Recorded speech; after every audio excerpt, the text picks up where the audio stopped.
Ladies and gentlemen, boys and girls, children of all ages, the greatest spectacle is being brought to you with Julie, Chewbacca Fairy, Anthony, A.J.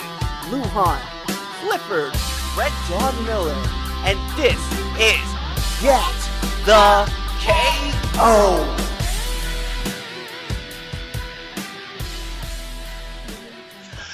Welcome everybody to another fine and greatest edition of your favorite MMA podcast, as well as your favorite MMA YouTube channel right now. This is Get the KO, and I am your host, Clifford Red Dog Miller, and with me, as always, is the man himself, Anthony A.J. Lujan. You can call me Lou, bite me. So, we don't have a lot to talk about. It's kind of a light week. But we will cover UFC Fight Night 158. We're going to talk about UFC Fight Night 159. We'll give our predictions for that. And then we have the Tyson Fury fight we're going to talk about. And then, the Fook happened. So the Fook? Let's just jump right into it, right? So let's get into this first fight, right, Anthony? So we started off with Misha Cirkunov versus Jim Crute. This was a fight ended in the first round. 338 by Peruvian neck choke. So the crazy thing about this fight was Jim Crute was on top. He's landing heavy bombs. He's repeatedly landing shot after shot. Cirkunov just made a crazy move, got the sweep, got on top, locked in the Peruvian necktie, and Jim Crute had nothing to do but tap out. So in this fight, I had taken Crute, Anthony, and Julie, who is also having technical difficulties once again. You guys picked Cirkunov, so I picked Jimmy Crute. You took Crute too. So, and that I was 0-1. Anthony was 0-1. Julie was 1-0. Congratulations to her, I guess. Do you happen to see this fight, Anthony? No, unfortunately, I was at a Husker game, baby. Oh yeah, that's right. You were at the Husker game. So. We're going to move up to this next fight, and we got to talk about this fight. So, Uriah Hall versus Antonio Carlos Jr., right? This is how it rocks down fight-wise. Uriah Hall, 1 knockdown, 41 of 86 total strikes, 34 of 79 for significant strikes, 0 for 0 for his takedowns.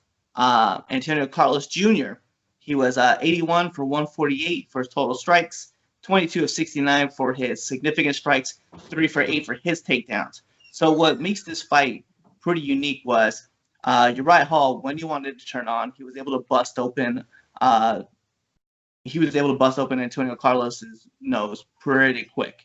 And it just flooded out, like just poured. So it was kind of crazy to see it go down, but the scorecards had it 29-28, 28-29, 29-28, split decision for Uriah Hall. I personally had this fight 29-28 for Carlos Jr. I just felt like he was the better striker. He was able to control the fight. He was taking it down to the ground. Uriah Hall did land a pretty significant punch in the second round, which caused a knockdown.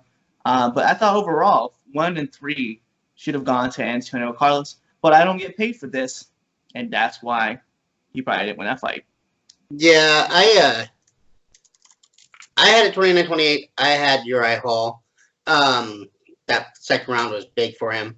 But, even in the first round, while they were going, his jab was just so much quicker. I mean, every time he wanted to connect, he connected. And they were noticeable. So, I think Uriah Hall won that fight. Well, see, and then my only problem with it, right, was in the total strike rounds, right, 81 of 148, Antonio Carlos Jr. threw 81 punches, and Uriah Hall only threw 86. So, I mean, Antonio landed 81 punches. Uriah Hall just attempted 86. So, I mean, the accuracy part, and you could be like, well, he was more accurate. No, not really, because he was at 47.7%. Where Antonio Carlos Jr. was at 54.7. So he's landing more. But his significant strikes is where the big key factor is, and I would give props to that, because 34 of 79 for 43% versus 22 of 69 for 31.9%. However, this would be the next part that I would argue back. 3 of 8 for takedowns. That's a massive move, right? So you're talking 37% is what he's doing. By the way, we're getting all these numbers off of Google, just to kind of let you guys know. But this fight was taken to the ground, and Antonio Carlos was able to land repeatedly on the ground, whereas Uriah, he was striking well, but I didn't think it warranted enough to claim the victory. And I think that's my problem, is that if I got knocked down and I got the takedown in the second round, I would be expecting that I'm losing that fight because I got knocked down. But with the 2 takedowns, the first and the third round, I would have thought Carlos had that win because of those 2 takedowns. He was able to take down Uriah Hall in all 3 rounds. That's why you don't get paid to be a judge. Yeah, they should. Hit me up, Dana, at CMMiller_85. Lives in Ellicott City. Ellicott. Ellicott. You see, it's ridiculous. All right, so the next fight that we have, right? So I had picked Antonio Carlos Jr. to win this fight. I think you and Julie took Uriah Hall, so that put me down 0-2, right, going into this fight. But this is the crazy part. So we had to throw out 2 fights, right, in this card, and we'll explain why. So last week when we talked about this fight, Sergey Nakamurov was scheduled to fight. But due to visa issues, he couldn't come to the U.S. So Tristan Connolly stepped into the fight. He went up a weight class to fight Michael Pereira. Nothing wrong with this fight. It's cool that was called in. However, my problem is Michael Pereira missed weight. So either way, he wasn't gonna. He forfeited 20% of his purse, and I think even if he had fought Sergey, it would have been the same exact thing. He would have missed weight. So let's talk about this fight, right? We're gonna break down the numbers and then we'll talk round by round. It was in Canada, by the way. It was in Canada. You're right. He had issues getting to Canada. Who has issues getting into Canada? Gravy fries, man. So Michael Pereira was 56 of 107. Total strikes, significant strikes, was 32 of 75. Takedowns, 2 for 5. Tristan Connolly was 155 of 222. 64 of 125, and an 0 for 6 with 1 submission attempt. Scorecards had this fight 29-28, 29-27, 29-27 for your winner, Tristan Connolly. So let's talk about this first round, because Michael Pereira, I don't know what he was thinking, but he threw out some punches, did a cartwheel with a backflip, ran off the cage, tried to throw 2 flying knees, missed everything. He was fighting wildly. And then at one point, he actually grounded Connolly. He took him to the ground. Connolly was looking for a submission, but he wasn't locking anything in. Connolly pulled back real quick out of guard, stood up, turned around, did a backflip onto Connolly, and then Connolly kind of just pushed him away with his feet. But it was just crazy, all the other theatrics that he was throwing in. That's the words that DC was using. All the theatrics that he was throwing in, it was just unnecessary. You're wasting energy in a fight with a guy who literally wants to punch your face off. What are you doing? Let's even back up a little bit. Did you watch when they were introducing the fighters? This dude's breakdancing, spinning from his chest to his back to his chest, back to his back. And I'm like, dude, this isn't a breakdance contest. I'm like, what are you doing? I guess whatever gets you psyched up for the fight. For me, I just thought it was extensive, right? You're in a fight to fight, and the guy's looking to hurt you. And you mean to tell me that your best move is just, hey, let me throw this round off into a backflip and then run off the cage? Come on, man. Get it together. And then you did all that, and you lost. He thought he won. He thought he won. How did you win? I get it. You won the breakdancing part of it. Congratulations, dick. And we'll make the argument, right? He did get 2 takedowns, right? He was pretty active. But it's dude, your percentage that you were landing is just not on point, right? Like 68% for Tristan Connolly. Tristan was taking this fight everywhere. He was able to move in his different positions. He was coming in. He was moving out. Sure, he was over 6 on his takedowns, but he still locked in. He locked in the submission right there towards the end of the fight. Like the dude was doing work. And I was like, I don't understand like how Michael's corner should have told him like, hey man, like get your shit together, finish this kid. But it wasn't. It was like they're like, yeah, you're gonna win this fight. You're winning the fight. Blah blah blah. Tristan knew what he was got to do, and and the Canadian came out on top, man. Like they let him know, man. Did you watch the after the fight? He went up there up to the announcers and was talking to them, and they're interviewing him. Did you see his face when he found out how much money he won? No, so I heard that he had, because he won $100,000 for performance of the night. Yeah, well, he didn't know he got performance of the night. He took his winnings, the 20% of that purse. Yeah. He got performance of the night. They're like $100,000, and he's just like, yeah. I'm like, homeboy, shocked. Yo, and that's cool though, man. Like I really appreciate that aspect of it. I think originally I had Sergi winning this fight. I can't remember. I think we all had Sergi winning this fight. I think me and Julie both actually had Ferreira. Hold on, give me a second. The thing is I got this handy dandy thing that's gonna tell us who. Yeah. So I myself picked Pereira, sorry. Yeah. Cliff, you took Sergi, and Julie took Sergi. So, I mean, if we were throw it in, I probably would have taken Tristan as well. Which crazy because he took the fight on like like 2 fights. Yeah, it was less than a week. It was like 3 days notice. Yeah, Monday. Because he told him, he told DC, he's like, if you give me 6 days notice, I promise I'll be better in the octagon. I was like, that's pretty ballsy. Mm-hmm. So, let's talk about this next fight, right? Jeff Hughes, Todd Duffy. We'll break it down numbers-wise, right? Jeff Hughes, 26 of 39, total strikes, 16 of 29 for significant strikes, takedowns, 0-0. Todd Duffy, 1 knockdown, 38 of 74 for total strikes, 30 of 66 for significant strikes, 1 for 3 in his takedowns. All right. So, what happened? This ended up becoming a draw, no contest, due to inadvertent eye poke. First round, 4 minutes and 3 seconds. I don't want to say it because I like Todd Duffy. But I feel like Todd Duffy quit on the fight. Like he was landing bombs. He was starting to get tired. He knew he was getting tired. And he stopped. Like he stopped him. And I don't know why. I'm not sure. I'm curious because he did get the knockdown. He was winning the fight. I don't know what happened. And I'm not one to say, I don't want to say it like that, yes. Because who knows? He might have taken a pure thumbnail into the eye. It caused him to have double vision.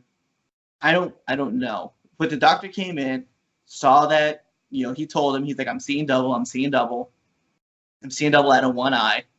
And it was what it was. And he ended up losing the fight. Like, I don't understand. Like, what was your opinion of the fight, Anthony? The refs, while you get in the ring, that you get patted down, they check your nails. They make sure that they're not sticking past your skin. Like my nails, if you can see them, are chewed off because I get nervous and I chew. But they have to have them down that far. Like they're. I understand that eye pokes happen, but in slow motion, it was just like in slow motion. I'm like, he jabbed him, and I'll give him that. But it wasn't like one of the John Joneses when he tries to stop him and puts his hands up and gets him good, or it's not Matt Matrone's eye when he got that big old bubble. I'll say it. Todd Duffy quit on that fight. He got gassed out and he quit. He was as a fighter, you want I've never seen this. I've never ever seen this. I've always seen fighters say, "No, I'm good. No, I'm good. I'm good." Todd Duffy kept on saying, "I'm seeing double. I'm seeing double." I'm like, dude, you don't want to fight no more. That's the thing. If you're not making a case for you to stay in the fight, you're done. You don't want to fight no more. Yeah. And that's like it's tough for me because, like I said, like Todd Duffy has been away from the octagon for 4 years. Like, I get it. You know, you got to film Batman vs Superman, Never Back Down 2. You had other movies that you were in. Like, I know, like, you weren't well off, but you were better than most. But the problem that I had with it is you took this fight knowing what was going to happen. Now I'm curious because he may come back, he may fight again. We don't know, right? It's something that could happen, but it's weird to me that somebody was just able to say no. And I guess I should say too, like, if his eye is really injured, I applaud him for at least saying, "Hey, I can't see, I can't continue, something's fucked up," right? But somebody else who we'll talk about on the same card tried to fight with his eyes shut. You know what I mean? After getting his nose broken. So Yeah, I don't know. I don't know how to judge it because obviously people are different, and I don't want to be like, if you're a UFC fighter, everybody in this category should be that person. But it's not that way, and I get it, and that's why I'm like, I don't know. Here's the biggest thing is if you go back after the fight and they called in the no contest, like, he's not like covering his eye, he's not like rubbing it, or it's not irritated at all. He's perfectly normal. And I'm like, if Donald Cerrone got his nose busted, blew it, it got puffed up, and he's doing everything he can to open it up. I've seen fighters that after the eye poke, they rub it. This dude's not even rubbing his eye. Like, it didn't bother him. And I'm like, dude, you got tired. Do us all a favor. Don't get our hopes up and go stick back in Hollywood. Yeah, I mean, I'd like to see him take another fight. I don't know, like, if Dana is willing to do it. So we'll see. And like I said, I felt like Duffy was winning the fight when I watched him in there. Hey man, quote unquote, it was Duffin season, and he was landing some serious bombs. He was eating shots too. Yeah, like, I don't want to make it sound like he came out, because he had the one cut under his right eye. He had the one over his left eye, the one that got poked. So I mean, he had some swelling to himself too, but I mean, those guys were just dropping heavy bombs, and I loved it. Like, if anything, let me get this fight 7 months from now. And I promise, like, the same bombs are going to get dropped, and it's going to be amazing. So I don't know. I don't know what to think of it. So, you know, shout out to Jeff, because Jeff handled it like a pro. You know, he was just like, hey, man, like, you know, Duffy was like, hey, you know, it happened, man. I got poked in the eye. I can't really see. And Jeff was just like, hey, it's cool, whatever, man. And then they left. But it's got to suck to know that you trained 8 to 10 weeks for an eye poke. You know? I definitely get it. I'm disappointed in him. I get it. So we're going to move up. So Glover Teixeira, Nikita Krylov, co-main event of the night. This was incredible of a fight. 85 of 119 total strikes for Glover, 43 of 71 for the different strikes, 1 for 6 for his takedown, 2 submission attempts. While Nikita was 74 of 123, 47 of 95 for significant strikes, 2 for 4 for his takedowns with 1 submission attempt. This was like a great back and forth score. They had it split. Judges had it 28-29, 29-28, 29-28 for Glover Teixeira. I had it 29-28 Nikita Krylov. I thought both guys went to war. I thought that Nikita was picking and choosing his targets a little bit better. Percentage-wise, will tell you that it's not the truth. That's not what happened. Glover was definitely manhandling the card, but I thought Nikita was warranted in his 2 takedowns versus the one that Glover had. So, with that being said, Anthony, what did you think of the fight? Glover is starting to become that ageless wonder. And I thought he looked really good. I mean, we've seen him in his last couple fights where he got taken down and he got kind of owned, and he get back up and somehow get somebody's back in. Rear naked choked him. Right. This one he looked good. I really honestly thought he controlled the fight where he wanted to, and I think that I had the card 29-28, and I had it for Glover. And I think Julie had Glover as well. I know, like, I didn't win this fight either. It's wild to think about, like, Yep. but the fact that the fight went all 3 rounds was cool. We kind of thought maybe that was going to be the way because Nikita's tough. He can eat a lot of punches. And of course, Glover, he's Chuck Liddell's protege, so he's going to do what he's got to do. Facts. So, I guess we should talk about this next fight. Donald Cerrone versus Justin Gaethje. You guys who are on the podcast can't see it, but Anthony's face is just filled with disappointment right now. Like, stonewalled out. So here we go. 17 of 52 for Donald Cerrone. Total strikes and significant strikes. Justin Gaethje, 40 for 61. 40 for 61 is significant strikes with the one knockdown. This fight ended in the first round, 4 minutes, 18 seconds by Justin Gaethje. I felt like Gaethje was going to fight the ref because he knocked down Cerrone. Cerrone got back up. He hit him again, and Cerrone's hands and face went limp. Like, he was just laying on the mat. And the ref was just like, you gotta keep going. And you could tell Justin was like, I'm not hitting him. So he, like, love tapped him twice. And finally the ref jumped in and was just like, it's done. But Gaethje was like, do that again, I promise I'll kill you. Like, I felt bad. Yeah, you know, if you watch the fight, he hit Donald. Donald falls down, well on his knees. He looks up to hit and realizes that it's done. He goes back down, and then Justin hits him one more time, and he looks at the ref. The ref's like, and it's because, you know, Justin Gaethje is a nice guy, and I'll say that he is a class act for the majority of it. But him and Donald are good friends. Like, he didn't want to hurt him. Like, he just wanted to win that fight, and he was going to do whatever it took to win a fight. And he felt like he won that fight, and he didn't want to hit Donald anymore. And the ref didn't acknowledge it, and so he, like you said, he didn't, like, full on, like, completely throw some haymakers at Donald on the ground, but he didn't have enough to say, are we done yet? Disappointed. I mean, we all knew either one. This fight was either going to end in a Donald Cerrone getting knocked out or Donald Cerrone grinding with kicks to the abdomen and working the abdomen of Justin Gaethje. It was a good fight. I'm happy with what happened because they're both good guys. Yeah, I didn't think. We said this before, and Julie said it too, right? Nobody was losing in this fight.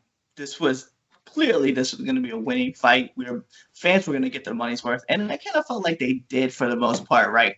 There was no like one slighted victory. We just knew, like, these are two guys who are crazy, who are going to throw bombs. They're going to want to fight it out, and they did. And, you know, shout outs to them. I love the fact that they were able to land and keep landing. And, you know, unfortunately for Donald, it didn't stick. You know what I mean?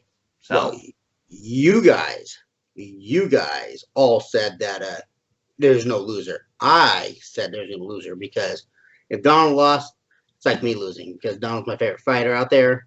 So you guys, there was no loser. Well, I'll be honest. I said the only loser in this fight was going to be Donald Cerrone's nose.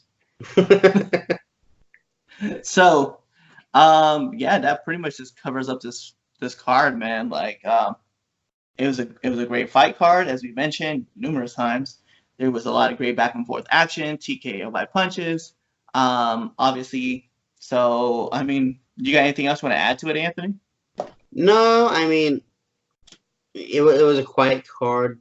Like, we had our fair shares of of Dance Dance Revolution to fighters knocking out somebody, not wanting him anymore. I mean, I was pretty happy with this card. It was one of those satisfactory cards. You're like, I'm content. So I just want to tell you, do you want to know why Tristan Conley won the $100,000 for fight of the night? No, You don't know, or no, you don't want to know? I don't. Come on, just tell me, motherfucker. God damn. So because Michael Pereira missed weight, right? He forfeited 20%. That fight bonus money all went to Tristan Connolly. That's why Tristan Connolly won $100,000. He was only supposed to take $50,000 home. So big up to Tristan for your opponent missed weight and sucks to suck. Performance of the night did go to Justin Gaethje as well as Serkinov too. So big ups to those guys. Golf claps. So with that said, we should move on, right? We should talk about our predictions. Yeah, we got another UFC event coming up. Fight Night 159.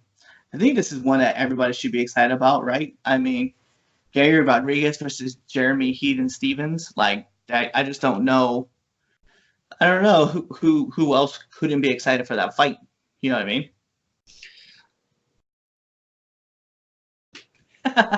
So, in case you guys didn't know, on the podcast, Anthony raised his hands up. I don't know why I was looking that way.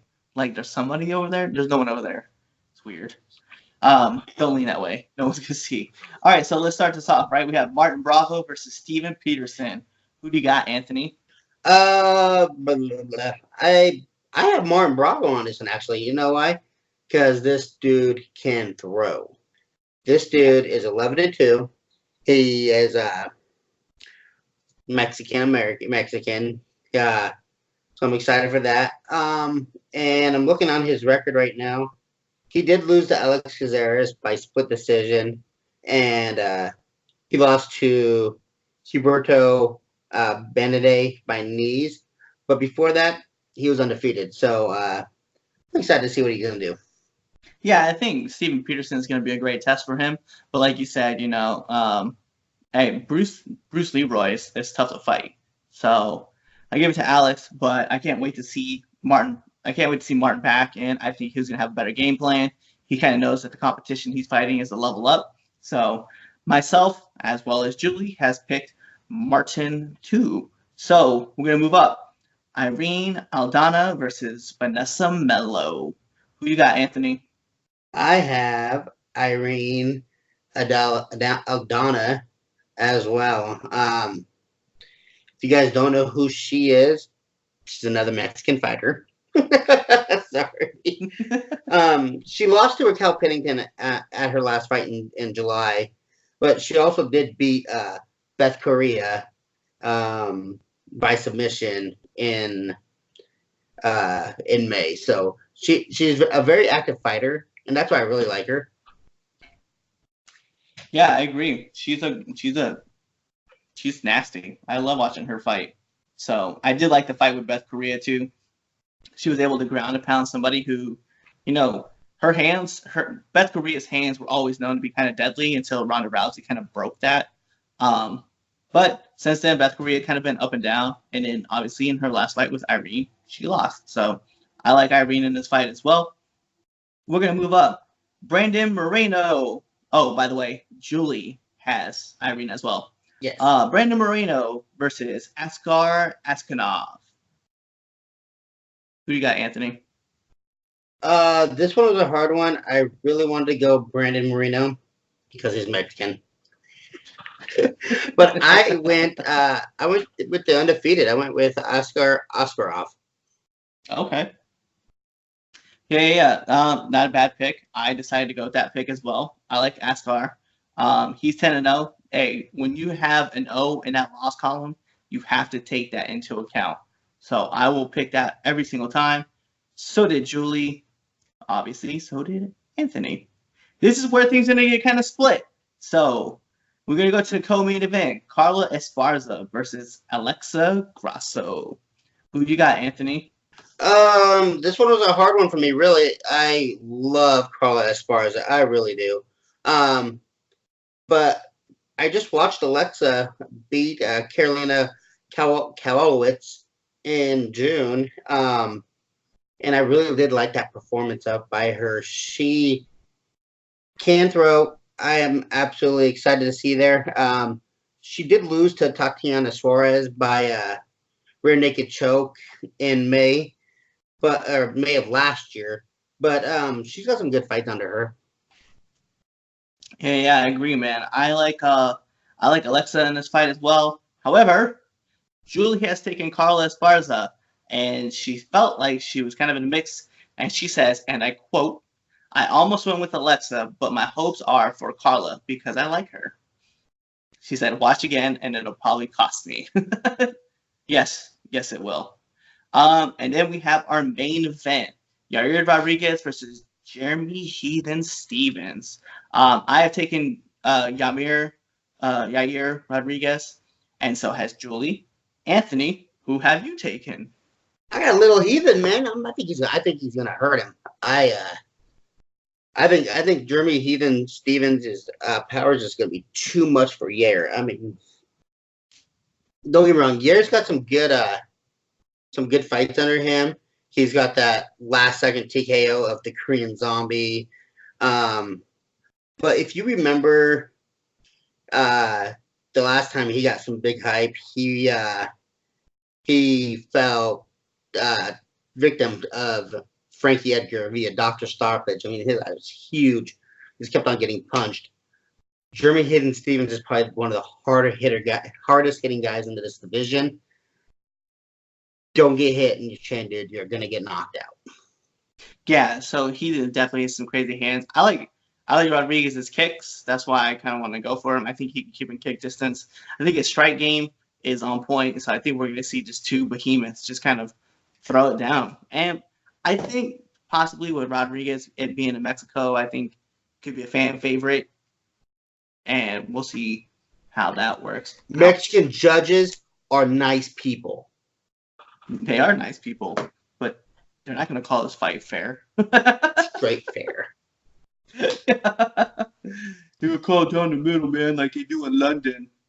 By the way, sorry for all of our London viewers and listeners.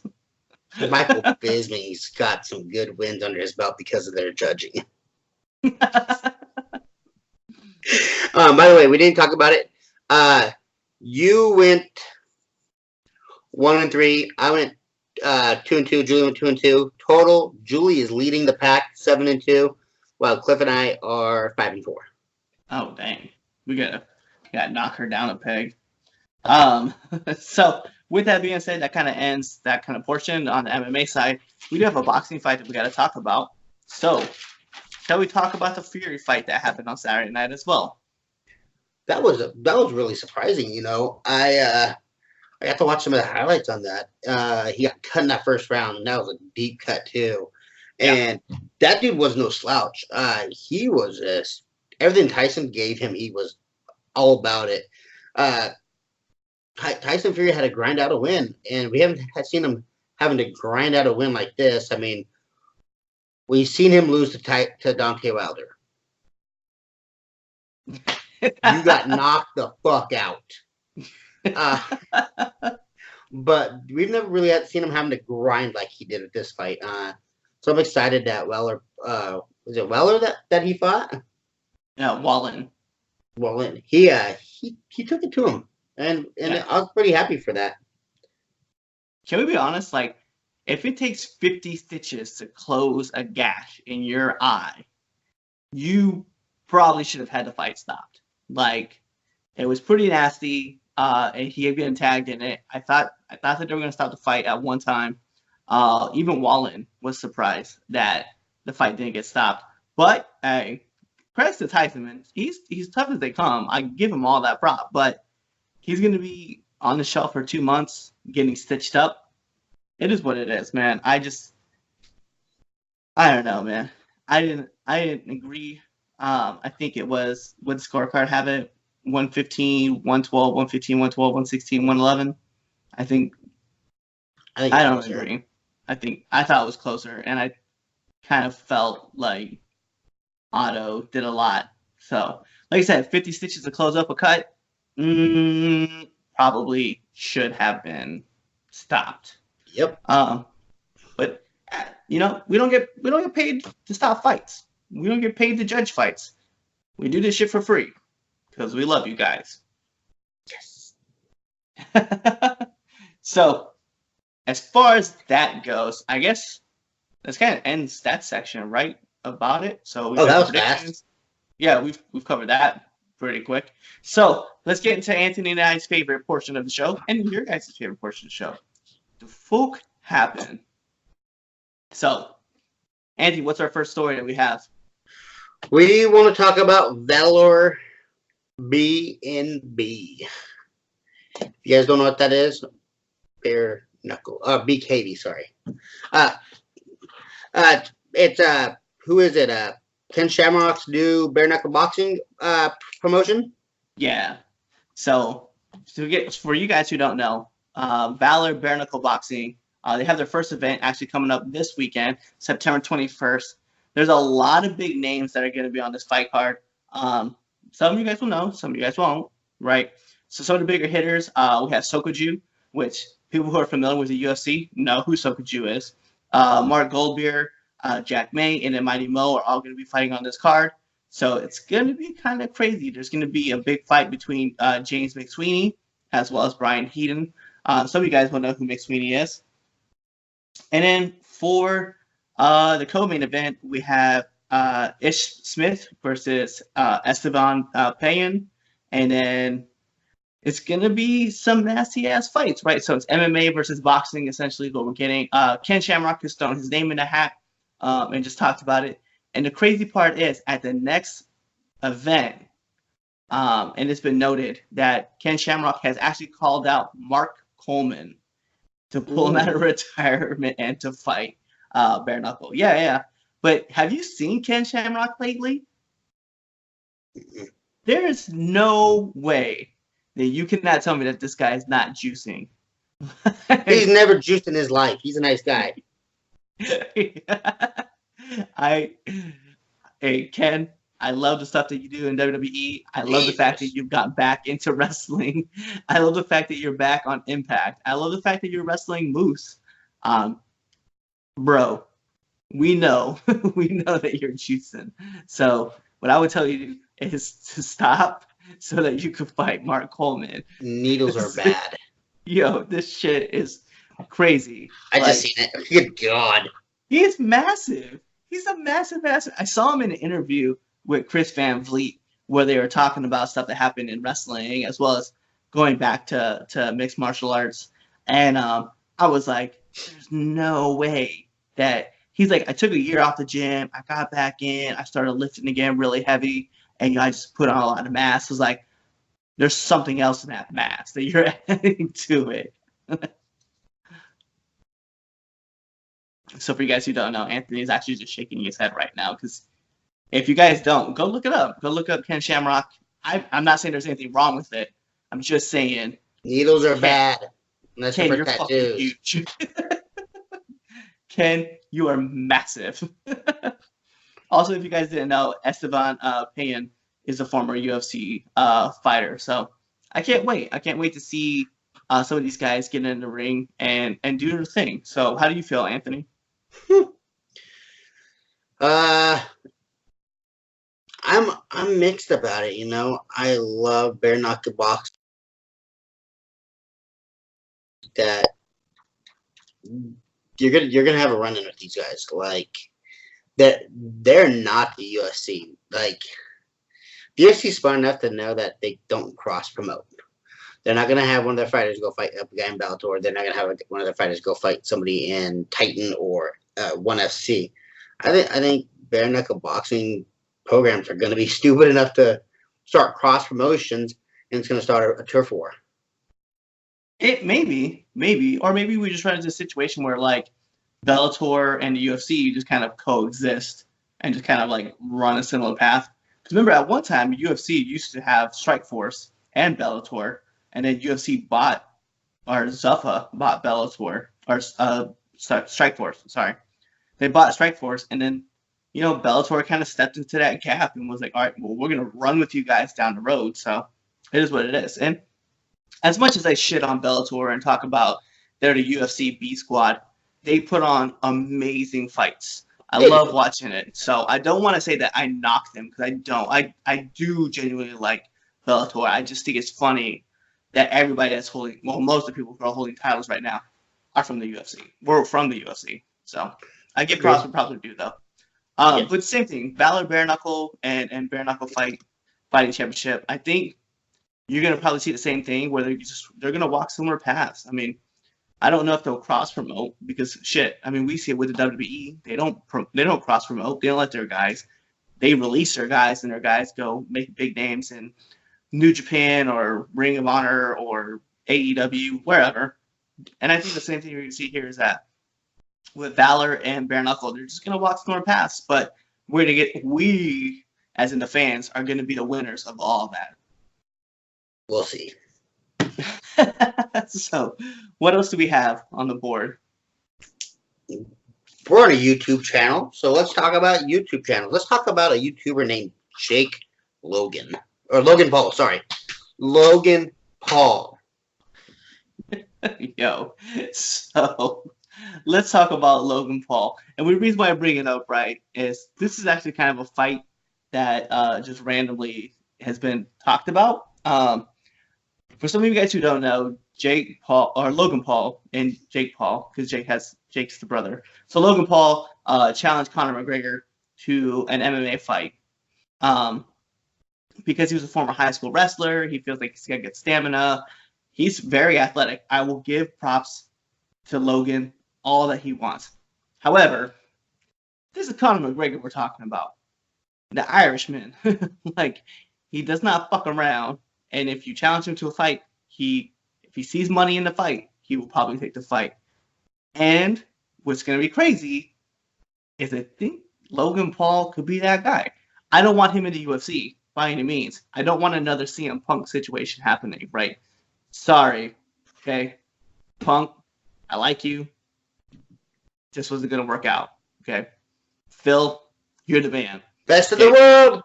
Best in the world at WWE, which you were not the best in the world at UFC. However, I will say you are great at commentary. So if somebody's out there, tag him in this. Let him know I said that he's a great commentator. However, Logan Paul, as much as you were a great high school wrestler, as much as you were boxing, looks to be iffy, maybe at best. I wouldn't want to step into the octagon with Conor McGregor. Ask Chad Mendes how that works. He's an All-American. Yeah. Ask him how that felt. If you want to talk to somebody else, go talk to Scarface. Ask Jose Aldo what happened when you step into the octagon with Conor McGregor. Ask Max Holloway. There's a perfect one. The blessed one. Go talk to him. I don't think this is a good idea. However, this boxing match that he has coming up, I think it's like November 9th or something like that. It's at the Staples Center. So he's fighting another YouTuber, Anthony, and his name is KSI. These two guys fought before, okay, in an amateur style, and it went to majority draw. I will say this. Logan's got hands when it's against other people like another YouTuber, right? KSI, for example. I will say this, though. This fight will now be considered a professional fight. It will be at the Staples Center. Okay, the previous fight, I think, was in Vegas, and I don't think there's that many people. But they generated $11 million. Challenge you to a fight. Kids. Challenging me to a fight. We don't have followers, okay? I think we have 2 subscribers right now. Me and you. We love you. But the thing that is crazy is that these 2 kids, right? They wanted to fight. They got to fight together. They even got their brothers to get on the fight, right? So Jake Paul was on the fight card. KSI's younger brother was on the fight card as well. And Jake knocked out the younger brother. But Logan Paul and KSI had this amazing fight, and now they want to fight in a professional setting. So they're gonna go pro, and they're gonna fight. And I'm just curious to see how much money they can generate with a bigger fight venue, and Like, I don't know. I was curious to see what names are going to put on this card. What do you think of this kind of situation? I mean, we're in the same we're in the same field. Like we started this YouTube channel. Well, we started this YouTube channel and this podcast for fun. Then we started thinking about it and how great it would be to make a little bit of money out of this and still do what we love. Um, I gotta give them mad respect. That they're making money, and they're gonna make a video out of this and put it on their YouTubes, but it's gonna generate millions. I mean, it is what it is. Like I said, once we get like 1,000 followers, I'm gonna fight you.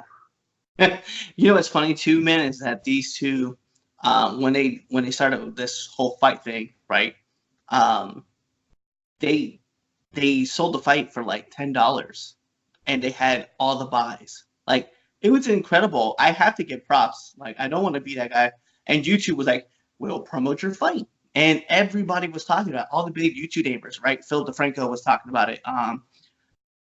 Casey Neihart, Nightstand, um, Marquise Brownlee were talking about it. Like it was crazy, all the names of people who were just talking about this. And I know you guys are gonna slaughter me on YouTube, bringing up other YouTuber names, whatever.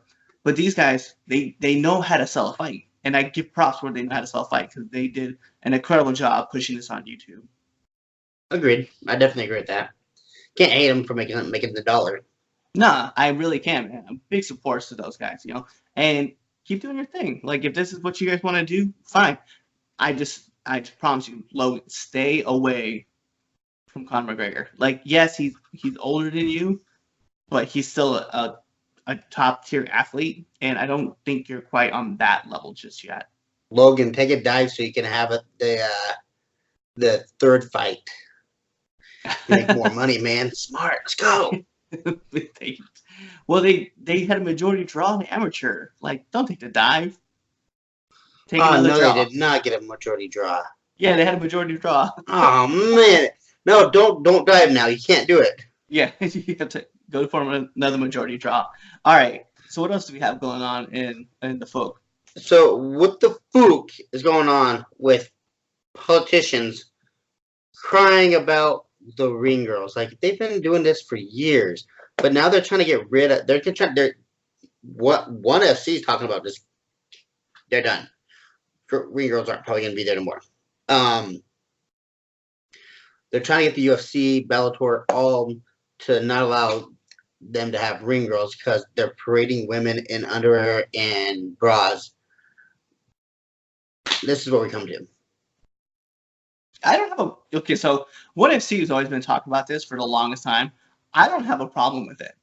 I just really don't. Like I understand like historically why you would have that, but back in the 1920s and 1930s, we didn't have that same kind of thing. We didn't have girls. It wasn't until later where we wanted to really showboat these big boxing fights where we started really putting out girls in like ring attire, and just really pushing it. I don't have a problem with it. I really don't. I mean, if a woman wants to go up there and she wants to show off what she has and she wants to walk around the car, hey, by all means, do your thing. I'm not hating on you at all. But I think it's one of those things where it should be promotion based. Like I get the state of California really wants to promote this and talk about like, hey, we don't want women to be objectified, right? And we think they're being objectified because of what they're wearing. I get it, but I think in a long term of things, it doesn't really make sense. You know what I mean? Like credit to all the girls who have made money. Ariana Celeste is like one of them. Great, but I don't really care because when I'm watching the fights, I'm not paying attention to the ring girl anyway. Agreed, but they use them as like you said promotions. These girls now we're literally taking money out of their pockets because these girls train to do this. Like they work out and work out to be ring girls because that's what they want to do and get paid for. And now we're gonna be like, oh no, you don't have to do that. And now if they want to do that, they might not get paid for it. And I'm like, dude, why y'all doing this? It never hurt anybody's feelings until as of late. Well, I mean, it's the whole culture change that we're going through. You know what I mean? It is what it is. I mean, we're really changing into this world where you have to know how to walk on eggshells, essentially, because anything that you can say would offend somebody. Anything you do will offend somebody. You know what I mean? So it's just like you have to be careful. But in the same token, like I said, when I'm watching the UFC fights, I don't care who's walking around with the ring card. I'm too busy watching like what's going on in the corner and what's being talked about. Like if I'm there in the fight physically, obviously I can't hear that kind of stuff because that's why I like watching on TV. But if I'm there physically, I still wouldn't care what they're doing. Like I'm like, oh, all right, cool. It's the second round. Cool. Big deal. I get it. We know what round it is. I understand. I get where you're at, but I'm just like this whole culture change bullshit. Blah blah blah blah. Oh, girls shouldn't be parading around and bra and underwear. Go to the beach. You see it all the time. But that's at the beach. I mean, you're not. That's kind of like a free choice kind of thing. Here's what I would say. And it's free choice here too. These girls are choosing. That's my point. That's what I was going to get at. What I was going to get at was if a woman wants to come through and she wants to wear what she wants to wear, so be it. I think in the standard kind of things, I mean, you're going to see a whole lot of things change anyway. Watch. Just wait until the state of California passes it and says girls at Hooters can't wear the uniform. They got to they got to be more moderately dressed. Yeah. That's what it's going to come down to. It's going to happen. All right, moving on. So,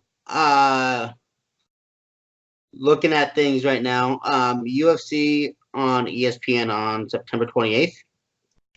Yeah. It looks like Tagio Alves is out and enters Gilbert Burns versus Gunnar Nelson.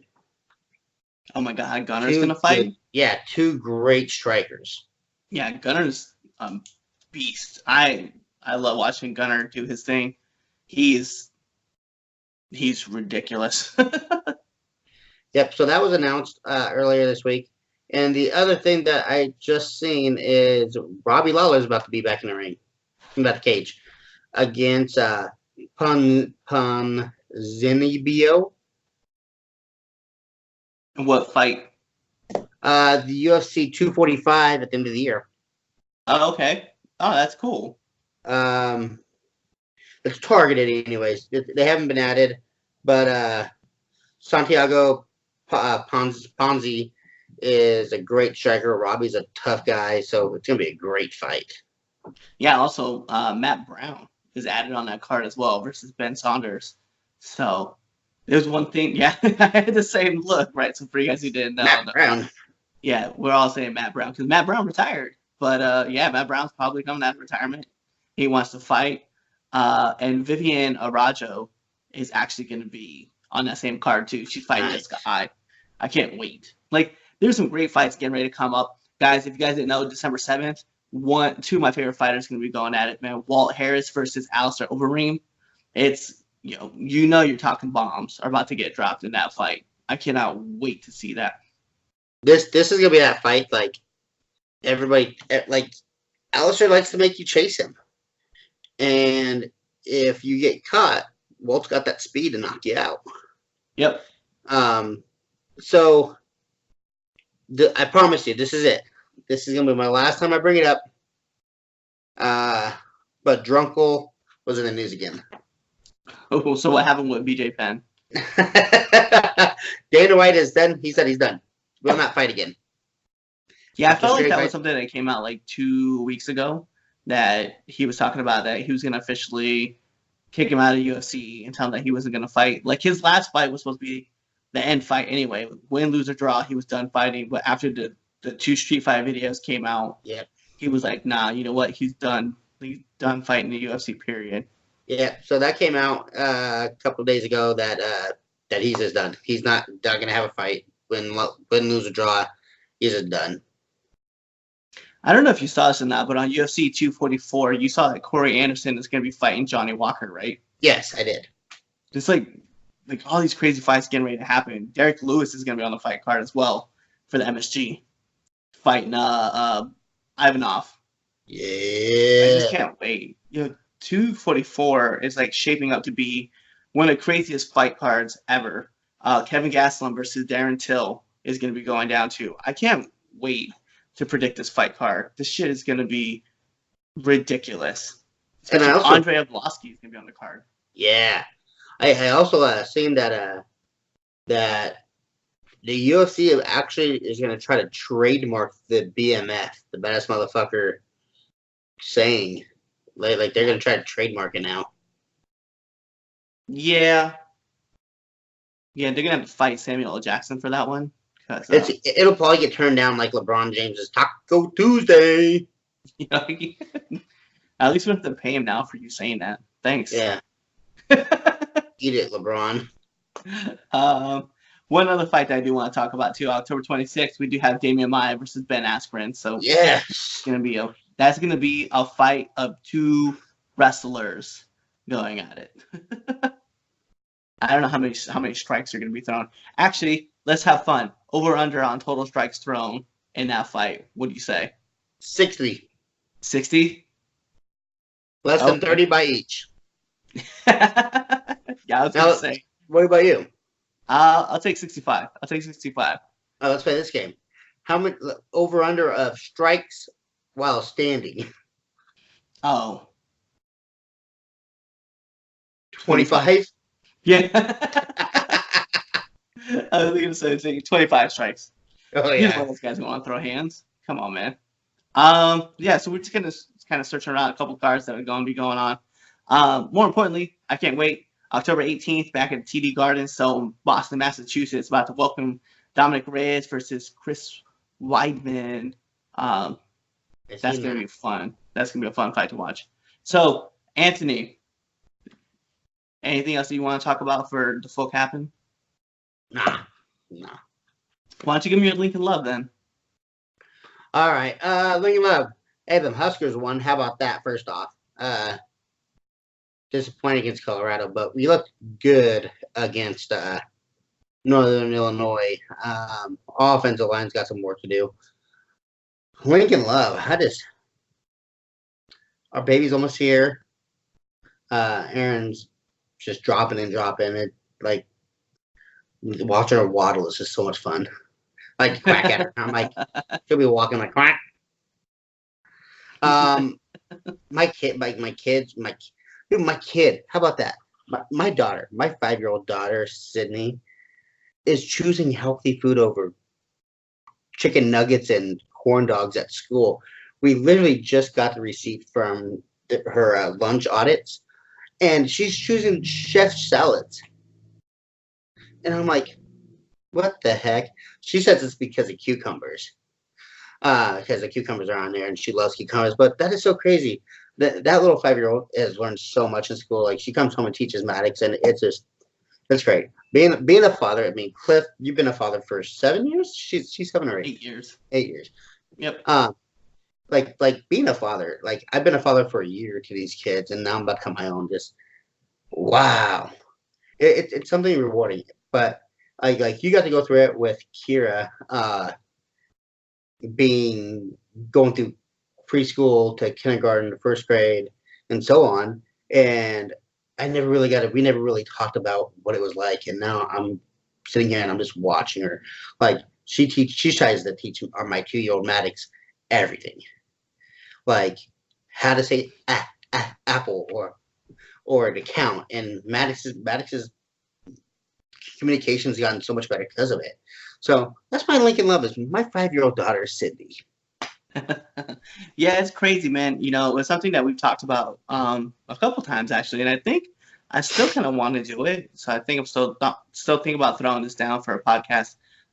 Eventually, I'm going to throw a podcast together, and it's going to be called like Dad Talk or something to that effect. I haven't really thought about it yet, but yeah, we're going to invite like other fathers, and we're just going to talk. It's kind of bullshit about crazy things that are happening and situations. And the idea isn't for to be like, well, we know what we're talking about. It's literally just different dads and different generations, and just talking about things that have happened and how we're able to kind of move around the situation. And I'm sure we'll find different topics that we'll talk about, whether it's, I don't know, weird stuff. But I don't want to get into it yet because we haven't set a plan for it. But yeah, you're right, man. Like, it's great being a dad. So, you know, it's cool. So, Anthony, where can they find you? All right, first off, let's talk about 22.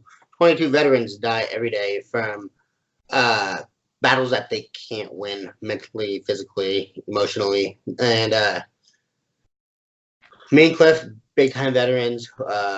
We both did our time. We both went over to Iraq, did our thing. And we both suffer from depression and anxiety and other things together. A lot of times, like when we need to talk, we're talking to each other.